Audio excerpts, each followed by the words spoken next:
अस्सलाम वालेकुम my dear students, क्या हाल है? ठीक है।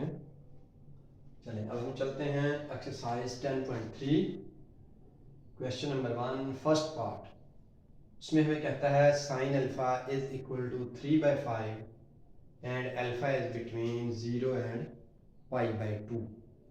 Then find the value of sine 2 alpha, cos 2 alpha and tan 2 alpha. इसमें हमारे पास डबल एंगल आइडेंटिटीज का इस्तेमाल है बेटा।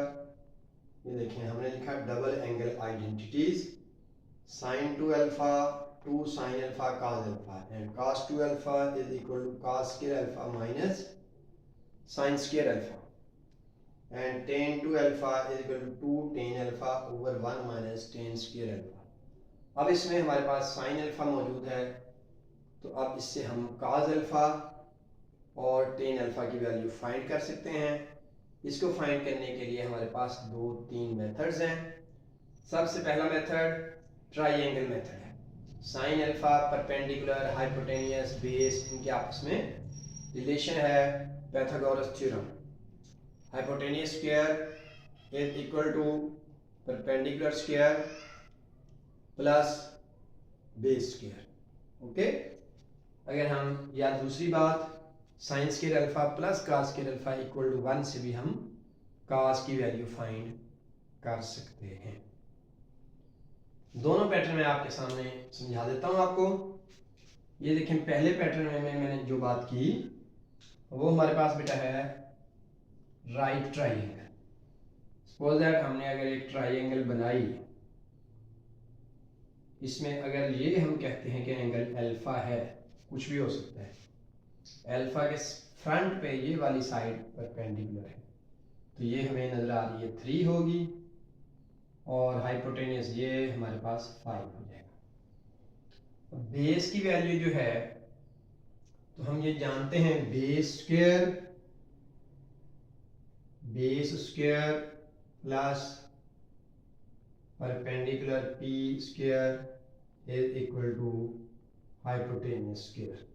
अब बेस हमने फाइंड करना है, तो दूसरी values is equal to perpendicular 3 square उधर जाके माइनस हो जाएगा, तो ये हो जाएगा 5 स्क्वायर माइनस 3 स्क्वायर, तो b square is equal to हो जाएगा 5 स्क्वायर 25 माइनस 3 स्क्वायर 9, तो इसका आंसर आ जाएगा बेटा 16। ये बी स्क्वायर है और 20 में लेंथ है, तो b हमारे पास आ गया इज इक्वल टू 4।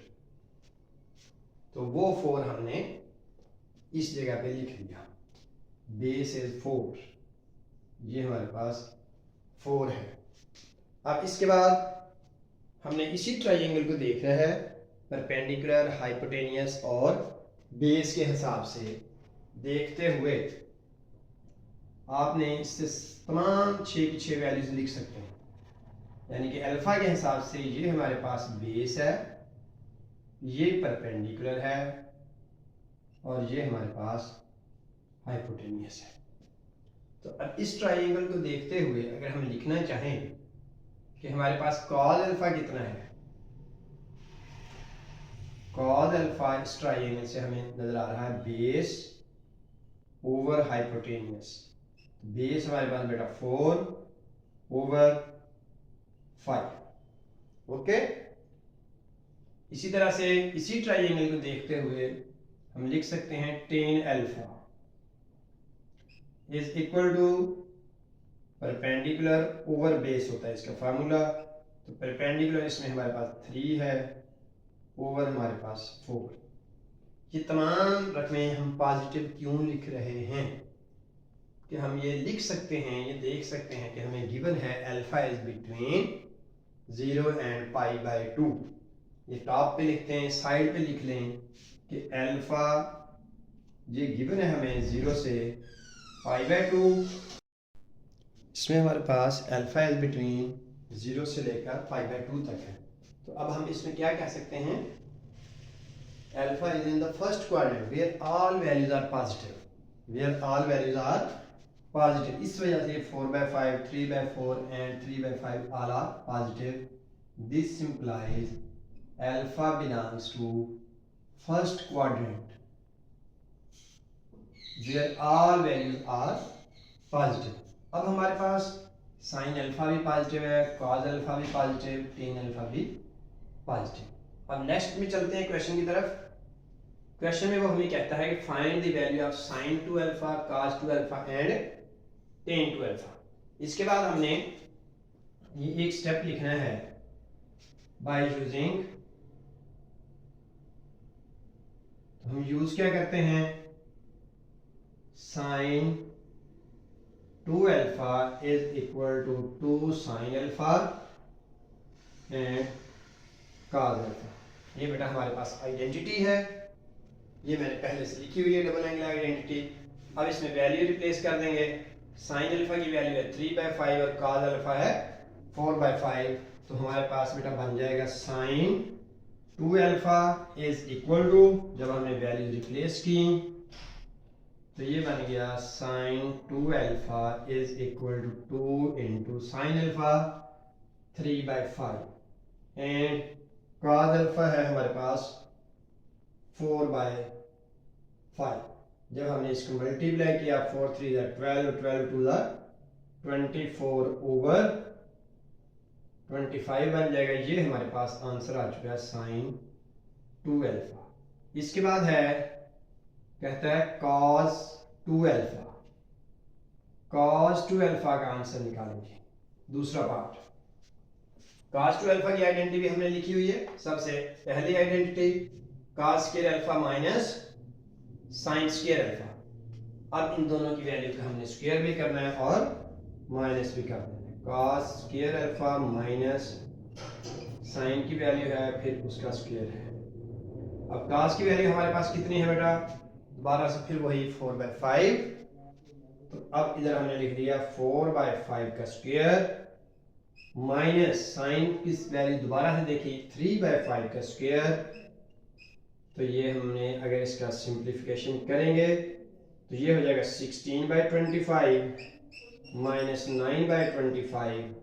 तो इसको जब आपने सिंप्लीफाई करेंगे तो 16 में से 9 माइनस करेंगे तो ये हो जाएगा 7/25 is equal to cos two alpha. ये हमारे पास साइन टू अल्फा और कॉस टू अल्फा की वैल्यू आ गई। अब इसके बाद इसी क्वेश्चन में तीसरा पार्ट को कहता है find the value of tan two alpha. उसको हम दो पैटर्न से बेटा फाइंड कर सकते हैं। एक तो ये है कि हम साइन टू अल्फा और कॉस टू अल्फा की वैल्यू को यूज कर रहे हैं साइन ओवर कॉस की फॉर्म में, या इसमें टेन टू अल्फा में ये टेन अल्फा 3/4 इसमें रिप्लेस कर रहे हैं। दोनों पैटर्न से आंसर हमारा सेम होगा।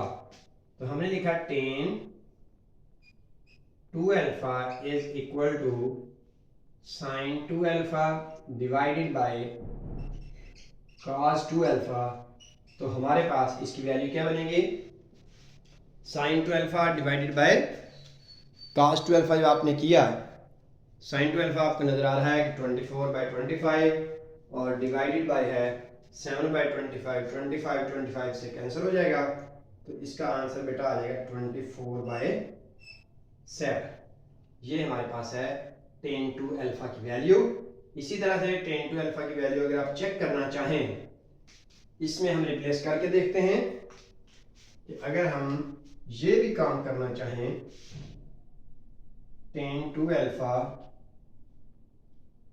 इज इक्वल टू, अब हमने वैल्यू रिप्लेस कर देनी इसमें 2 tan alpha divided by 1 minus tan square alpha.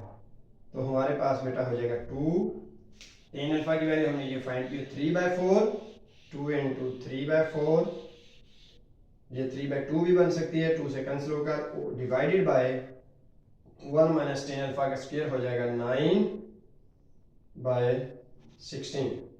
अब इसका हमने एलसीएम कर लिया या इसको इस फॉर्म में हल किया तो ये होगी 3/2 एंड डिवाइड, अगर ये बड़ी फ्रैक्शन इस तरह भी लिख सकते हैं, ये 16 माइनस 9, तो ये बेटा हो जाएगा हमारे पास 7/16 भी लिख सकते हैं। और इसको दोबारा से हमने सिंप्लीफाई किया 3/2 मल्टीप्लाई हो जाएगा ये 16/2 7, इसको सिंप्लीफाई किया 2 से कैंसिल करेंगे 8 हो जाएगा, 8 3 दा 24/7। ये देखें अगर हमने इस पैटर्न में वैल्यू रिप्लेस की tan to अल्फा के फार्मूले में तब भी 24/7 है। अगर हमने tan to alpha sin to alpha over cos to alpha लिख लिया उसमें वैल्यू रिप्लेस की तो फिर भी हमारा आंसर 24/7 है। इस तरह से हमारा ये क्वेश्चन नंबर 1 कंप्लीट हुआ। अल्लाह हाफिज़।